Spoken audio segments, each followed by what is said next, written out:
이 땅의 황무함을 보소서. 하나님 긍휼을 베푸시는 주여, 우리의 재앙 용서하소서. 이 땅 고쳐 주소서. 이제 우리 모두 하나 되어 이 땅에 무너진 기초를 다시 쌓을 때 우리의 우상들을 태우신 성령의 불 임하소서. 흥의 불길 타오르게 하소서. 진리의 말씀 이 땅 새롭게 하소서. 아멘. 은혜의 강물 흐르게 하소서. 성령의 바람 이제 불어와 오 주의 영광 가득한 새날 주소서. 오 주님 나라 이 땅에 다시 한번 찬양하겠습니다. 이 땅의 황무함을 보소서. 이 땅의 황무함을 보소서.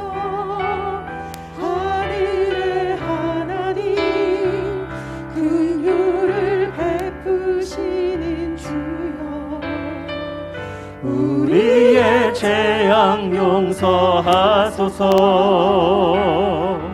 이 땅 고쳐 주소서. 이제 우리 모두 하나 되어 이 땅에 무너진 기초를 다시 쌓을 때 우리의 우상들을 태우신 성령의 불 임하소서. 흥의 불길 타오르게 하소서. 진리의 말씀 이 땅 새롭게 하소서. 은혜의 강물 흐르게 하소서. 성령의 바람 이제 불어와 오 주의 영광 가득한 새날 주소서. 오 주님 나라 이 땅에 임하소서.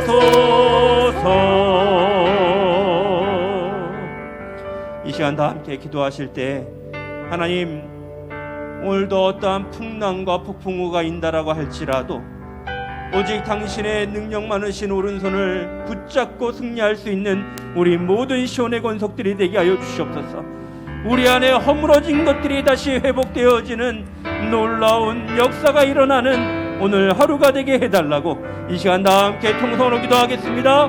아버지 하나님, 오늘도 당신의 아버지 하나님의 능력 많으신 오른손으로 우리를 붙잡아 주실 줄로 믿습니다. 하나님, 자로나 오로나 아버지 치우칠 수밖에 없는 우리의 연약한 심령 가운데 예수 그리스도의 십자가가 온전히 세워질 수 있게 하여 주시고, 주의 아버지의 말씀으로 아버지 하나님 저희들이 다시 한번 굳건히 설 수 있는 오늘 하루가 되게 하여 주시옵소서. 오늘도 주님을 의지하며 달려나아갑니다. 어떠한 폭풍우가 몰아친다고 할지라도 하나님 좌절하지 아니하며 넘어지지 아니하며 오직 아버지여 당신의 능력 많으신 오른손을 붙잡고 전진해 나아갈 수 있는 우리 시온의 권속들이 되게 하여 주시옵소서. 어떠한 시험 가운데서도 오직 주님만 바라볼 수 있는 저희들이 되게 하여 주시옵소서.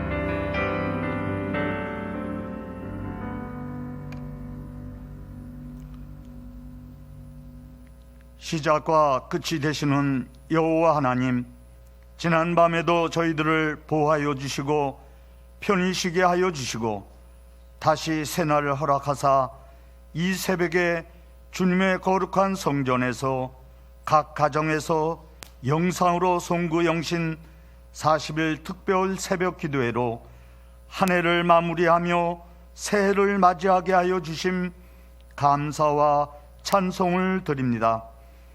이 시간 2020년을 마무리하는 시점에 저희가 전염병을 핑계로 나태하고 게으렀던 것 회개하며 새해 2021년도에는 근본 특별 새벽 기도의 주제 요한계시록을 공부하면 하나님 나라가 보입니다라는 처럼 반드시 속히 일어날 일, 장차 될 일, 이후에 마땅히 일어날 일들을 숙지하여 이 예언의 말씀을 읽는 자와 듣는 자와 그 가운데 기록한 것을 지키는 자는 복이 있나니 때가 가까움이라 하셨사오니 하나님 나라의 소망으로 이 때와 어려움을 잘 극복하며 우리 각자에게 주어진 사명 바로 감당하여 한 사람도 나고자 없이 하나님 나라를 유업으로 얻는 시온 성도들 다 되게 인도하여 주시옵소서. 주님, 말씀 전하시는 최태원 목사님 성령 충만케 하시어 하나님 말씀을 1.1핵이라도 가금없이 밝히 드러내어 증거하실 수 있도록 성령님 함께 역사하여 주시옵소서. 예배의 시종을 우리 주님의 손에 의탁드리오며 다시 오실 예수 그리스도의 이름으로 감사하며 기도하옵나이다. 아멘.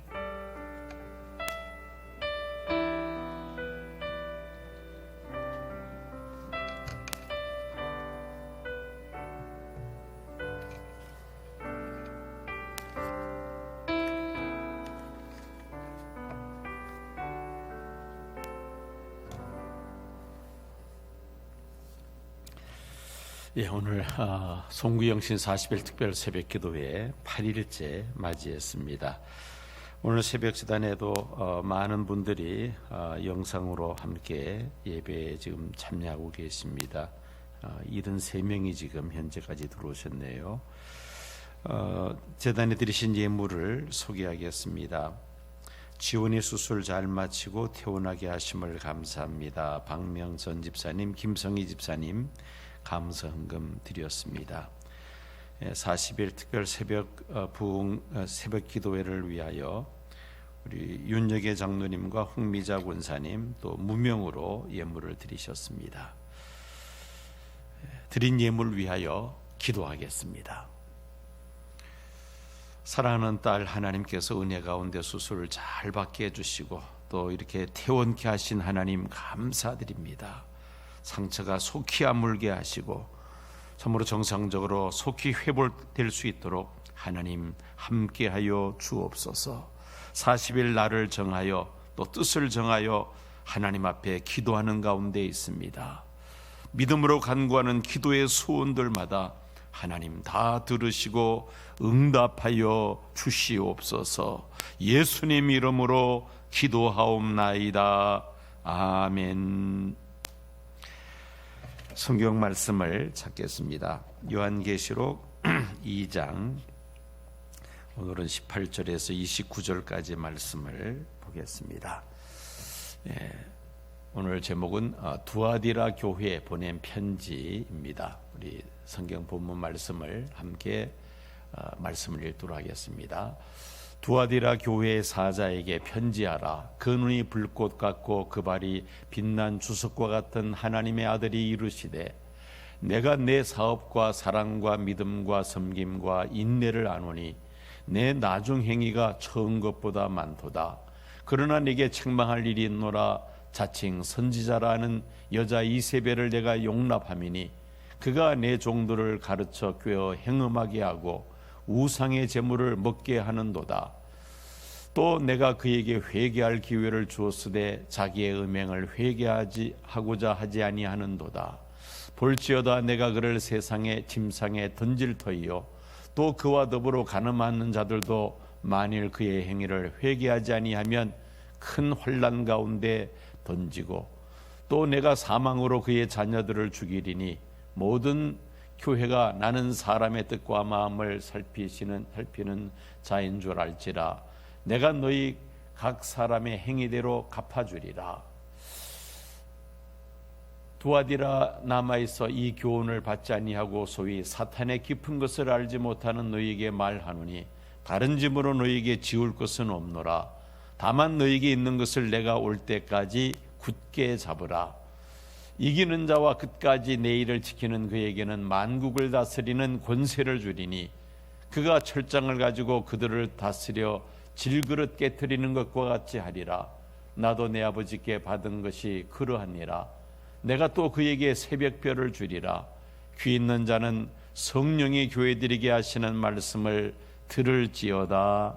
아멘. 두아디라 교회 주신 주님의 말씀을 오늘 자세하게 한번 살펴보도록 하겠습니다. 먼저 이 두아디라 이 도시에 대한 내용을 한번 살펴봅니다. 자, 터키 소아시아 7 교회들 가운데 이 두아디라 교회의 위치는 버가모 교회 바로 아래에 있습니다. 버가모 교회 바로 아래에 두아디라, 영어로는 디아디라라고 합니다. 디아디라. 우리 말로는 이제 두아디라라 그렇게 부릅니다. 이 두아디라는 교통의 요충지로서 외적의 침입을 많이 받은 그런 도시입니다. 황제 숭배 강요는 없습니다만은 제우스 신의 아들인 아폴로 신전이 있었던 그런 도시이기도 하고요. 상공업 도시로서 직조업과 염직업이 아주 성행을 했습니다. 또 특이한 점은 길드가 발달합니다. 길드라는 것이 우리말로는 도제라고 그러죠. 도제. 기술을 갖다가 이렇게 전수해주는 이런 도제제도, 길드제도가 아주 발달했으며 이것은 또 노동조합과 유사한 그런 하나의 조직체로서 상당히 유명한 도시가 바로 이 두아디라입니다. 좀 더 자세하게 살펴보면은 기원전 약 190년경 로마에 의해서 정복이 되어 합병이 됩니다.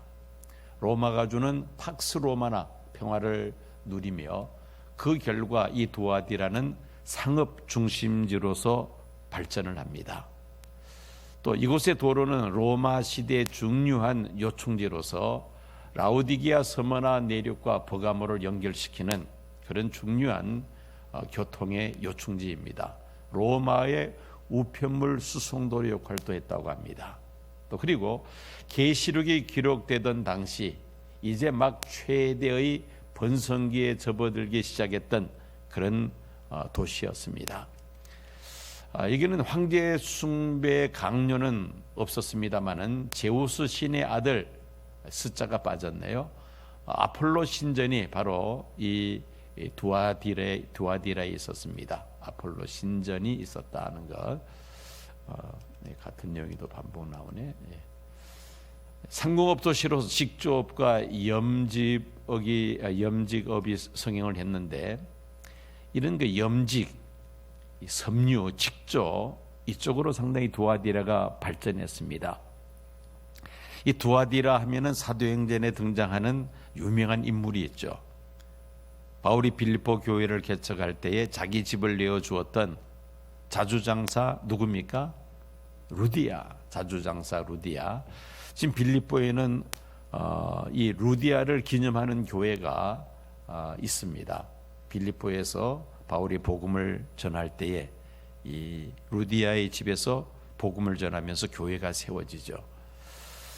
그만큼 이 루디아가 빌립보의 교회를 개척하는데 아주 중요한 역할을 하는데, 바로 이 루디아가 자주장사, 붉은 빛 옷감 장사였다는 겁니다. 자기 고향 그 두아디라에서 아마 그런 섬유를 갖다가 지중해를 건너서 빌립보에다가 판매하는 그런 아마 일종의 무역업을 하지 않았는가 생각해 보기도 하고요. 또 나중에 이 루디아가 이 두아디라 교회에, 자기 모교회, 고향 교회에 아마 중요한 역할을 했을 것이다라고 추정을 하기도 합니다. 자, 그런 두아디라가 그런 도시였다는 것이죠. 직조업과 염직업이 아주 성행했다는 것. 또 길드, 노동조합과 유사한데 이 도제제도입니다. 기술을 가르치면서 하나의 이 조직을 만들어 나가는 것인데, 두아디라 그리스도인들이 직면한 압력은 바로 이 길드로부터 왔다는 것입니다. 뭐냐면은 사업을 하거나 일을 시작하려면은 길드의 회원이 되어야 했고, 또 각 길드는, 각 이 조합, 노동조합은 우상에 바치는 제물과 성적인 부도덕 행위를 포함하는 축제와 또 나름대로 숭배하는 신들이 있었다는 겁니다. 그래서 이 길드에 속해 있는 사람들은 이런 시스템에서 벗어나기가 어려웠다. 즉 우상 숭배와 또 이런 여러 가지 성적인 부도덕한 행위가 자연스럽게 뒤따랐던 그런 도시였다고 우리가 이해할 수가 있습니다. 자, 이제 두아디라 교회에 대해서 봅니다. 위치는 전과 동일합니다. 이 두아디라 교회는 성경에 두아디라 교회 설립에 관한 내용 기록은 없습니다.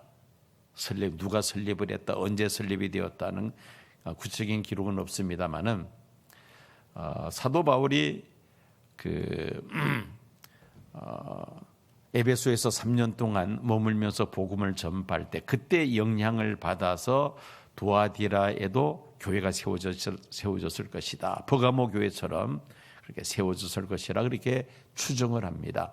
그리고 특이한 것은 이 두아디라 교회가 7교회 가운데 가장 작은 교회입니다. 그런데 놀랍게도 가장 많은 말씀을 주신 교회가 바로 이 두아디라 교회입니다. 우리가 오늘 말씀을 읽어봤습니다만은 다른 교회에 비해서는 분량이 좀 이렇게 많았죠. 가장 작은 교회지만은 말씀을 가장 많이 받은 교회다. 이 지금 두아디라 교회의 유적입니다. 남아있는 완전히 폐허가 되어 있는 그런 유적지입니다. 두아디라 이 성지 순례 영상을 이것도 한 3-40분 되는데 3분으로 아주 압축해서 편집을 한 내용을 여러분들에게 잠깐 보여드리겠습니다. 바로 유일하게 남은 교회 터입니다. 네. 그러니까 사실 아까 드론에서도 보셨다시피 너무 현대화된 도시 속에서 옛 그 로마 시대 때의 모습은 찾기 힘든데 네. 유일하게 도시 한복판에 네. 이 비잔틴 시대 때에 천수백 년 된 교회가 네. 이렇게 이제 위치를 해 있고요. 네. 이제 안으로 들어가게 되면은 이제 아는 거죠. 이 기독교인들의 두아디라를 찾는 이유는 바로 요한계시록에 나온 초대 7교회 중에 네. 하나라는 걸 알기 때문에 이게 제가 20년 전만 해도 거의 방치돼 있었는데 네. 이제는 이 관광객을 의식을 해서 네. 이제 복원을 합니다. 근데 무너졌던 돌들 찾아서 다시 기둥을 세워서 그나마 옛 모습을 이제 복원시켜주고 또 가장 중요했던 게 뭐냐면 교회. 지금 제가 들어가는 것이 교회인데 아주 전형적인 비잔틴 시대 때의 그 앱스로 된 행랑을 가진 요거죠, 요거. 네. 그러니까 감사해요. 요건데 요 교회의 모습이 예전에 없었어요. 그런데 이제 이 두아디라 시 당국에서 네. 이제 박물관도 만들어 놓고 또 이렇게 이제 교회의 순례객들을 네. 위해서 어떻게 보면 감사해요. 이 네. 무슬림 국가이지만 네, 결국은 그러니까요. 기독교의 순례자들을 의식을 해서 네. 옛 교회를 이렇게 복원. 네. 저도 이제 이게 한 15년 만에 한 10년 만에 자주 이렇게 가는데 네. 최근 들어서 이제 막 그 그 교회의 모습을 찾아내고 네. 또 이제 그 포크레인 이런 것 동원을 해서 옛 그 교회의 모습들을 복원을 네. 해놓는 거죠. 아마 한 몇 년 되신 이 순례 다녀오신 분들은 이제 가시면 네. 조금 더 이 교회의 모습을 가진 두하디라의 네. 교회를 보실 수가 있습니다. 이 붉은색 기운들은 거의가 다 이제 비잔틴 시대 때의 전형적인 건축 재료이죠. 자, 보시죠. 이게 다 이제 흩어져 있던 것들인데 정비를 하고 널브러졌던 기둥들을 다시 짝을 맞추어서 네. 옛 모습들을. 그래서 아마 복원이 이게 이제 불과 2, 3개월 전이니까 이제 가시게 되면 좀 더 로마 시대 때의 네. 그 역사를 보실 수 있고요. 네. 그 다음에 이제 다양한 사실 무슬림으로서 그러니까요. 기독교의 흔적을 지워버리고 싶은 마음도 있을 텐데 이제는 스스로 네. 더 찾아다가 로마 시대 때의 흔적, 헬라 시대 때 흔적, 네. 특히 이 비잔틴 시대 때 초대 교회에 왜냐하면 이 반모에서 7개 교회에 보내는 편지 중에 수신자 중에 하나가 두아디라잖아요. 네. 그래서 교회의 모습은 온데간데 없지만 이렇게 옛 그 초대교회의 모습들을 이렇게 복원을 시켜놓고 네. 아마 좀 더 다양한 자료를 통해서 두아디라 이 교회를 네. 연구할 수 있는 자료가 있으리라고 보고요. 네. 이렇게 몇 안 되지만은 정말 로마 시대 때의 이 군사로서 또 무역로로서 중요한 네. 그러한 전략적인 도시였다는 것을 볼 수가 있고요. 네. 특히 이제 이 두아데라가 더 유명해진 것은 이 빌립보에서 최초의 기독교인이 된 루디아. 네. 네, 이 자주장사 루디아를 언급하면서 네. 그의 고향이었던 두아디라는 어떤 땅이었는가. 네. 그리고 아까 조금 전에 제가 가장 관심을 가지고 이 자줏빛을 찾아 나섰던 그 네. 온갖 재래상을 돌았는데 그만큼 이제 그 성경의 뿌리를 네. 간직하고 있는 장소이죠. 저를 보면은 여러분들 생각나시는 게 뭡니까? 성지순례 한번 갔다 와야 되겠다. 막 그런 생각을 다 가질 것입니다. 자, 이제 두아디라 교회를 향하신 예수님의 모습, 18절에 기록된 그 모습을 봅니다. 각 교회마다 예수님께서 어떤 모습을 하고 나타나느냐에 따라서 그 교회가 영적으로 어떤 상태라는 것을 우리가 알 수가 있습니다. 이 두아디라 교회를 향하신 예수님의 모습은 그 예수님의 눈과 예수님의 그 발이 그 표현을 하고 있습니다. 어떤 표현이냐? 눈이 불꽃 같고 두아디라 교회를 향하신 예수님의 눈이 불꽃과 같았다. 전지하신 예수님께서 사람의 마음을 꿰뚫어 보시는 그런 모습이죠. 또 그 발이 빛난 주석과 같았다. 이 주석은 아주 견고한 합금입니다. 그래서 이 견고한 합금처럼 예수님께서 아주 행위대로 각 사람의 행위대로 심판하시는 분이다. 그런 이미지를 던져주고 있습니다. 먼저 눈이 불꽃 같고 어제도 이 그림을 보았습니다마는 예수님 그 재림하실 때 그 모습을 이제 화가가 상상해서 그림을 그린 것이죠. 자, 저 그림을 보면은 눈이 불꽃 같은 그런 모습을 우리가 볼 수 있지 않습니까? 입에서 이한 검이 쏟아져 나오는 날카로운 검이 쏟아져 나오는 그런 그림입니다. 왜 예수님께서 이런 모습으로 나타나셨는가? 두아디라 교회를 향하고 계시는가? 이유가 있습니다. 두아디라 교회가 무엇을 알지 못하였기 때문에 사탄의 깊은 것을 알지 못하였기 때문입니다. 그 다음에 또 예수님께서 칭찬하신 내용이 19절 나와 있습니다. 두아디라 교회를 향하신 칭찬. 항상 보면은 칭찬을 먼저 하시고 그다음에 책망할 그런 내용이 있으면 이어서 책망을 하시는 이제 그런 순서로 이렇게 전개가 됩니다. 자, 예수님께서 두아디라 교회에 무엇을 칭찬하셨는가 보면은 이 두아디라 교회의 사업, 하나님의 선한 사업을 위해서 열심히 봉사하고 또 성도들 간의 사랑의 교제가 넘쳤고 또 이 두아디라 교회 성도들이 하나님을 향한 믿음이 그나마 그래도 열심히 있었다는 말입니다. 또 섬김, 성도들 간에 섬김, 또 하나님을 향한 그 섬김이 아주 열심이었다.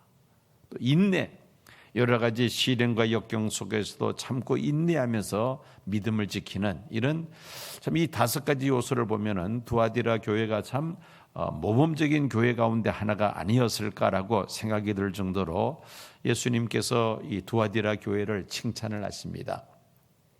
심지어 내 나중 행위가 처음 것보다 많도다. 이 두아디라 교회가 처음보다 더 지금 열심히 하나님을 섬기고 있다는 겁니다.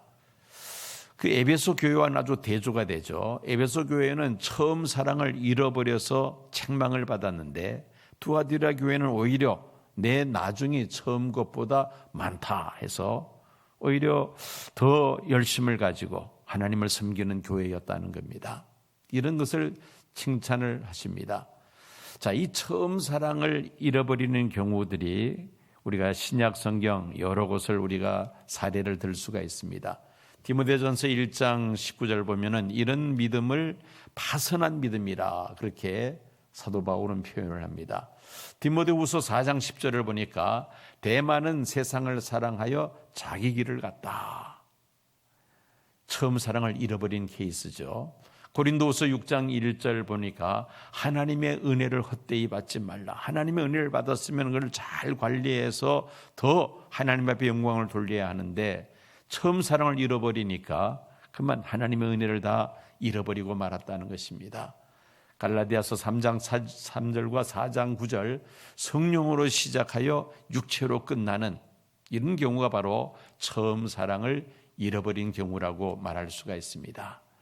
자, 그러다가 이제 21절, 22절 보면은 예수님께서 두아디라 교회를 책망하시는 내용이 나와 있습니다.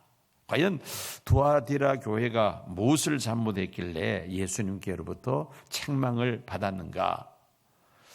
자, 21절, 22절 말씀을 보면은 이런 내용들이 나옵니다. 첫째는 자칭 선지자라 하는 여자 이세벨을 내가 용납함이니.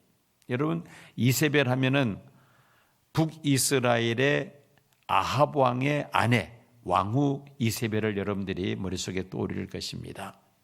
그녀는 이방 여인이었죠. 그 이방 나라의 공주였는데 공주인데 그 이방 신에게 제사 드리는 그 제사장의 역할도 하는 그런 여인이었습니다. 바알 신과 아세라 신을 섬기는 사람이었죠. 그런데 이 아합 왕의 아내로 왕후로 이스라엘에 와서는 온 이스라엘에 이 바알 신상을 만들게 하고 바알 신을 섬기게 합니다. 그것이 바로 이세벨인데 자칭 선지자라는 여자 이세벨을 이 두아디라 교회가 받아들였다는 것입니다. 나중에 좀 더 자세히 설명합니다. 그 다음에 그가 내 종들을 가르쳐 꿰어 행음하게 하고, 여기서 행음하게 했다는 것은 영적으로 하나님을 섬긴다면서 여러 가지 이방신과 우상들을 섬기는 그 역할을 하게 했다는 겁니다. 마치 발람과 같죠. 그 다음에 그것도 부족해서 우상의 제물을 먹게 하는도다. 두아디라 교회 성도들에게 이렇게 영적으로 행음하게 하고 우상의 제물까지 먹게 했다는 것입니다. 자기의 음행을 회개하고자 하지 아니하는도다. 회개할 수 있는 기회를 주셨음에도 불구하고 회개하지 않는다는 겁니다. 이것을 지금 예수님께서 두아디라 교회를 향하신 책망이죠. 사실 이거 아주 심각한 문제입니다. 심각한 문제죠.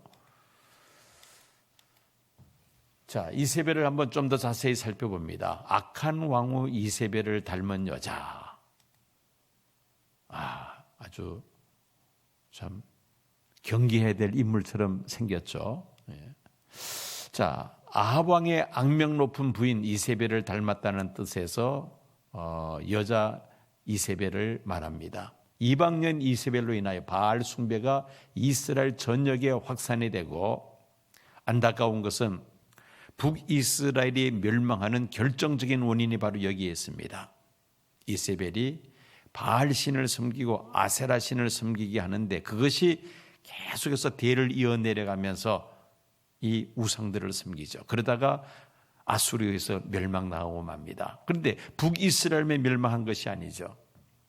그 북이스라엘의 영향을 남유다 왕국이 받습니다. 남유다 왕국도 또 바알 신을 섬기고 아세라 신을 섬기는 그런 일들이 확산이 되죠.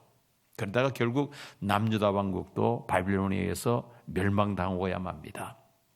북이스라엘 남유다 왕국에 멸망하는 중요한 원인을 제공했던 것이 바로 이 문제입니다. 우상과 이방신을 겸하여 섬기며 우상에게 바쳐진 제물을 먹는 그런 일이 있었다는 것입니다. 그런데 이런 일이 지금 두아디라 교회 안에도 일어났다는 겁니다. 자칭 선지자라는 사람이 두아디라 교회에 파고 들어와서 교회 지도자들을 꿰어서 영적으로 음행을 하게 하고 우상에 바쳐진 제물을 먹게 하고 그러면서 타락시키는 이런 역할을 하는 이세벨을 두아디라 교회가 용납했다, 받아들였다는 것입니다. 예수님의 경고의 말씀이 22절, 23절에 있습니다. 내가 그를 침상에 던질 터이요. 이 자칭 선지자 이세벨을 침상에 던질 것이다. 심판하실 것이라는 것이죠. 큰 환난 가운데 던지고 또 내가 사망으로 그의 자녀를 죽일 것이다. 이세벨만 죽이는 것이 아니라 그 자녀들까지 죽게 할 것이다. 내가 너희 각 사람의 행위대로 갚아주리라. 두아디라 교회 안에 이 자칭 선지자, 거짓 선지자 이세벨을 용납한 그리고 그와 함께 영적으로 음행하고 우상에 바쳐진 제물을 먹는 사람들 각 사람의 행위대로 갚아주리라. 심판을 경고하고 있습니다. 자, 예수님의 권면, 이러한 두아디라 교회를 향해서 예수님께서 권면하시는 말씀이 있습니다. 첫째는 사탄의 깊은 것을 알아야 한다. 사탄의 깊은 것을 알아야 한다. 여러분, 이 마귀, 사탄은 한마디로 양의 탈을 쓴 늑대라고 말할 수가 있죠. 아무리 양의 껍질을 덮어서도 늑대라는 이 본질이 없어지는 것이 아닙니다. 본질은 늑대이죠. 그러나 겉만 그럴듯하게 포장한 겁니다. 예를 들어서 신천지 같은 경우에 바로 이 요한계시록을 내세워서 기존 성도들을 갖다 미혹해서 영적으로 그 신앙을 변절시켜 버리고 맙니다. 교주 이만희를 하나님으로 섬기게 만든 것, 그게 바로 신천지 아닙니까? 바로 양의 탈을 쓴 일입니다. 요한계시록을 이야기하고 또 성경을 들이내밀면서 실은 전혀 다른 짓을 하죠. 그 교주가 바로 하나님이라는 겁니다. 모든 이단들이 다 마찬가지죠. 기독교 이단들이 똑같습니다. 속은 늑대이고 겉은 양의 탈을 썼다는 겁니다. 그것을 분별하지 못하니까 저게 양이구나라고만 생각하지 늑대라는 것을 알지를 못합니다. 광명한 천사로 가장한다. 고린도후서 11장 14절 말씀. 마귀는 광명한 천사로 가장한다. 그래서 사람들이 미혹되고 맙니다. 처음부터 내가 사탄이다, 마귀다 하면은 미혹되지 않을 터인데 광명한 천사로 가장을 합니다. 베드로전서 5장 8절 마귀가 우는 사자와 같이 두루다니며 삼킬 자를 찾는다는 말씀이 있습니다. 그래서 우리가 이 사탄의 깊은 것, 사탄의 괴계를 알아야 합니다. 바울은 고린도후서 1장 11절에서 사탄의 계책을 알았다라고 바울은 표현하고 있습니다. 마귀의 이 깊은 것을 바울은 알았다는 것이죠. 사탄의 깊은 것을 알아서 이런 거짓 선지자를 받아들여서는 안 된다. 이단들을 받아들여서는 안 된다는 것이죠. 자, 그 다음에 사탄에게 속지 않게 해서 우리가 어떻게 해야 될 것인가? 모든 것을 통달하시는 성령을 힘입어야 합니다. 인간의 지혜와 인간의 힘으로서는 이 사탄의 깊은 것을 우리가 알 수가 없습니다. 영적으로 쏟기 때문이죠. 영분별의 은사가 필요합니다. 고린도전서 12장 10절에 9가지 은사 중에 영분별의 은사가 있지 않습니까? 영을 분별하는 하나님께 속하였나 마귀에게 속하였나를 우리가 분별할 수 있는 이런 은사가 있어야 됩니다. 그리고 진리의 말씀으로 무장해야 되죠. 하나님의 말씀에 근거해서 이것이 진리인가 또 아니면은 거짓인가를 우리가 분별해야만 합니다. 사탄의 계책, 사탄의 비밀을 우리가 알아야만 합니다. 그럴 때 우리는 사탄에게 속지 않습니다. 자, 이 문제는 나중에 마귀론에 대해서 좀 더 구체적으로 설명할 기회가 있으면 하겠습니다만 오늘은 그냥 대략적으로 이렇게 정리를 하겠습니다. 자, 내가 올 때까지 굳게 잡으라. 예수님께서 두아디라 교회 사자에게 권면하는 말씀입니다. 고린도전서 15장 58절 다 같이 읽겠습니다. 그러므로 내 사랑하는 형제들아 건실하며 흔들리지 말고 항상 주일에 더욱 힘쓰는 자들이 되라. 이는 너희 수고가 주 안에서 헛되지 않은 줄 알미라. 예수님 다시 오실 때까지 우리가 믿음을 견고하게 붙잡아야 되겠다는 것입니다. 계시록 14장 12절 우리 다 같이 읽겠습니다. 성도들의 인내가 여기 있나니 그들은 하나님의 계명과 예수에 대한 믿음을 지키는 자니라. 성도의 인내, 온갖 시험과 유혹과 고난과 핍박 속에서도 하나님을 향한 믿음, 예수 그리스도를 믿는 그 믿음을 끝까지 붙잡는 사람, 이런 사람들이 그 다음에 나오는 이기는 자에게 주시는 상을 받을 수가 있습니다. 자, 이기는 자에게 주시는 약속이 26절에서 28절까지 있습니다. 만국을 다스리는 권세를 주신다고 말씀합니다. 계시록 21장 24절 다 같이 읽겠습니다. 만국이 그 빛 가운데로 다니고 땅의 왕들이 자기의 영광을 가지고 그리로 들어오리라. 예수님 다시 오심으로 이루어지는 그 천년왕국, 거기에는 만국이 그 빛 가운데 다니고 땅의 왕들이 자기 영광을 가지고 그리로 들어오리라. 만국을 다스리는 권세를 주실 것을 약속하고 있습니다. 계시록 22장 5절 보면은 저희가 세세토록 왕노릇하리로다. 새하늘과 새 땅에서 세세토록 왕노릇하는 그런 축복을 누구에게 주신다? 이기는 자에게, 끝까지 믿음을 지키는 자들에게 이런 복을 주실 것을 약속합니다. 두 번째는 새벽별을 주리라. 여러분, 새벽별은 성경에서 새벽별은 무엇을 상징하는가? 다시 오실 예수님을 상징합니다. 계시록 22장 16절 보면은 예수님은 자신을 새벽별로 그렇게 표현을 하셨습니다. 새벽별을 주신다는 것은 예수님을 영접하고 하나님 나라에서 영원히 주님과 함께 거하게 될 것이라는 약속의 말씀이죠. 어떤 사람들에게? 이기는 자들에게. 이세벨과 같은 거짓 선지자가 교회 내 파고들어와서 성도들을 미혹하고 행음하게 하고 또 우상에 바쳐진 제물을 먹게 하는 이런 시험들이 있지만은 그런 시험들을 끝까지 믿음으로 인내하고 승리하고 이긴 사람들, 성도들은 이런 복을 줄 것을 약속하고 있습니다. 자, 두아디라 교회에 주신 이 말씀의 키워드, 핵심은 무엇인가?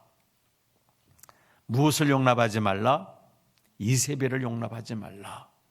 이단을 용납하지 말며 또 세속주의를 용납해서는 안 된다. 요즘 이단, 신천지, 하나님의 교회, 여호와의 증인, 이런 이단들을 우리가 또 안식교 우리가 경계해야만 합니다. 또 그와 함께 또 우리 교회를 무너뜨리는 것이 무엇입니까? 교회를 무너뜨리는 것, 이런 이단들뿐만 아니라 또 다른 여러 가지 요인들이 있습니다. 소위 말하는 기복사상, 이것도 역시 성도들의 믿음을 변질시키는 그런 중요한 요인이 됩니다. 하나님 앞에 우리가 바른 믿음을 지킬 때에 이세벨을 용납하지 아니하고 끝까지 영을 분별하고 그리고 이기는 자들에게 주님은 두 가지를 약속하셨다 그랬죠. 첫째는 만국을 다스리는 권세를 주실 것이고, 두 번째는 새벽별 예수 그리스도를 구주로 영접하여 영원토록 주님과 함께 살게 되는 복을 주실 것을 약속하셨습니다. 우리 말씀을 기억하시면서 찬송가 342장 부르시겠습니다.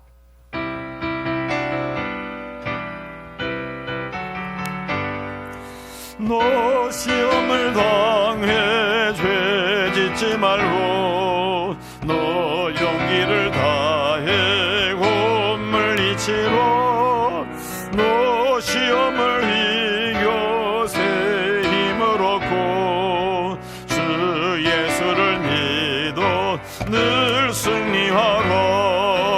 우리 구주의 힘과 그의 위로를 빌라. 주님 내 편에 서서 항상 도우시리. 내 친구를 삼가 잘 선택하고 너 은행을 삼가 늘 조심하라. 너 열심을 다해 늘 충성하고 온 정성을 다해 주 봉사하라. 우리 구주의 힘과 그의 위로를 빌라. 주님 내 편에 서서 항상 도우시리.